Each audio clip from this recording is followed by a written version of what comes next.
Jacob's Log. Jacob's Log, stardate 11:18 p.m., April 23rd, 2016. Um, I just finished playing Chapter 10 and Chapter 10 Part 2, which was a gigantic pain in the ass.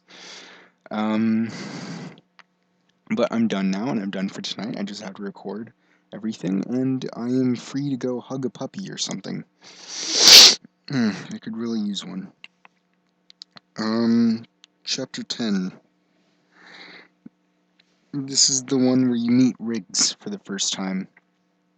You go down a flight of stairs, and he's being, attacked, by the 33rd.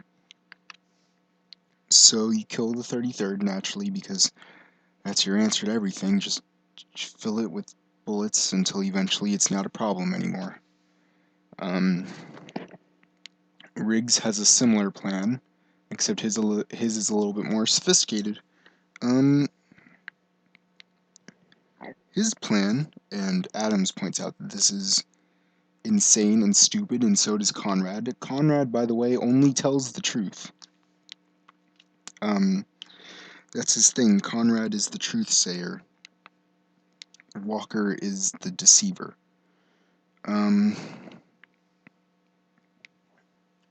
Anywho, Riggs's plan is to steal all of the water from the 33rd. And you're like, yeah, sure, that sounds like a great idea. And Adam's like, dude, this is the dumbest thing you could ever do. You're in a desert. You can't trust this guy. But you do it anyways. You go inside the stadium, and you spend a lot. You go inside the front, well, technically the back, on the ground floor, and you're still constantly going down. And then by the time you get down to the bottom, you're also on the ground floor. And you steal the water trucks, which leads us to Chapter 10, Part 2, which is the aforementioned pain in my ass. It's,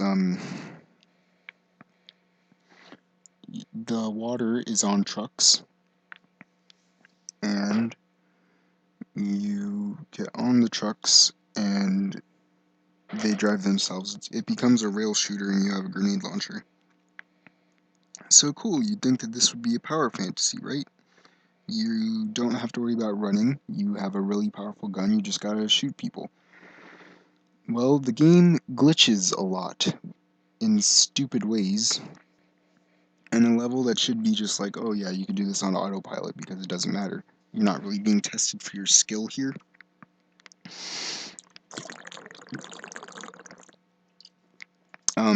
They kill you anyways.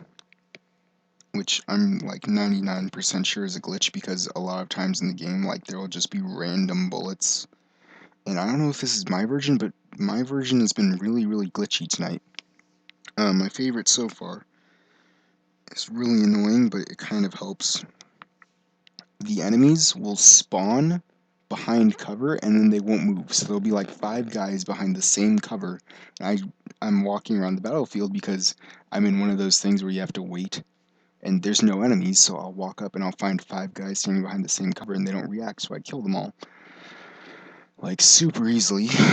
And then I keep waiting for the next 5 guys to pop up. In this one, though, they popped up in a separate room that they couldn't get out of and I couldn't get into, so I had to throw grenades at them until eventually they all died. But yeah, random bullets fly out of nowhere. It could easily just be my computer. It's not exactly running this thing at full. This literally looks like pixel art sometimes. Like, that's how low quality everything is. But that's just my PC, probably.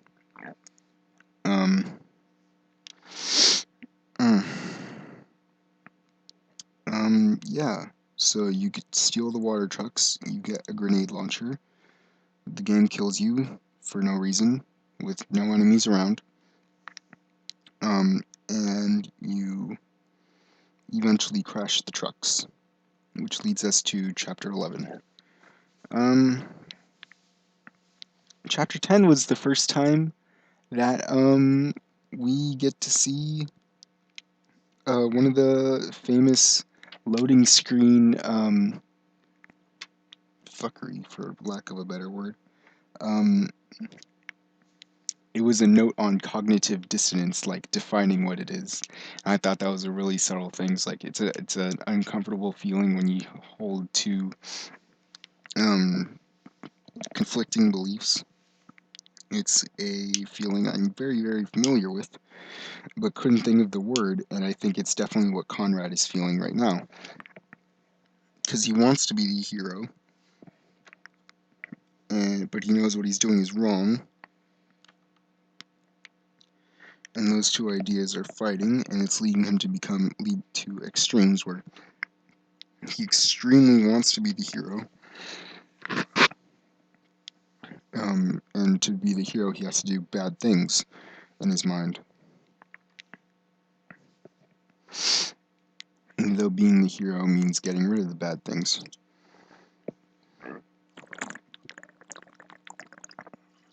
I'm not explaining this as well as I could, I'm sorry.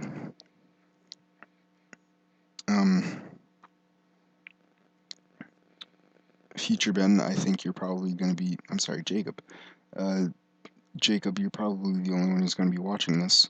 So, when you rewatch these, look up cognitive dissonance for starters, and then white phosphorus, and then you probably want to look up like the development behind this game because this shit's bonkers. I have no idea how they got it greenlit. I mean, like by a studio. I mean, you're killing American soldiers. It's kind of radical. It's cool that we can have these games, though.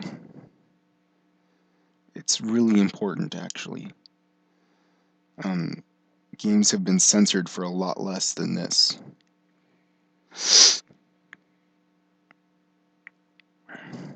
Oh, Conrad showed up at the end of this. He had a cool quote. You did this, not me. That's what Conrad said. It actually was Conrad this time. I'm not mixing up Conrad and Walker like I usually do. So yeah, I guess I'm done for the night. Nothing else really happened.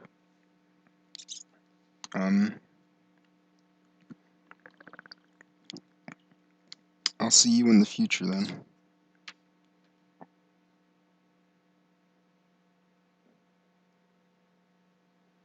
Oh, the civilians were sad when you were driving the water away. Like, there was a bunch of sad civilians. I got to watch that several times because I kept dying for no reason.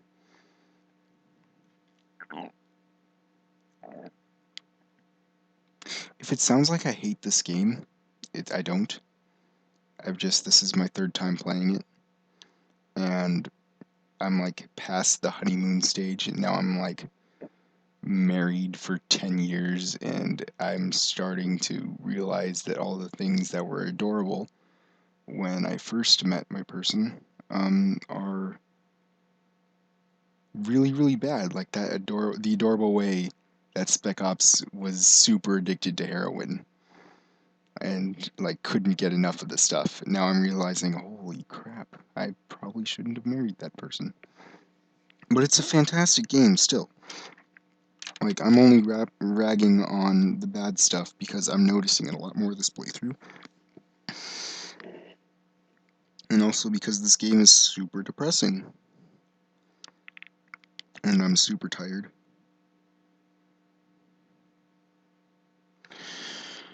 Okay, my 10 minutes are about up. I don't want these to be 10 minutes long, but that's how long they are. I apologize for that, especially to you, future Jacob. You're gonna have to sit there and watch these. You'll have it on fast forward.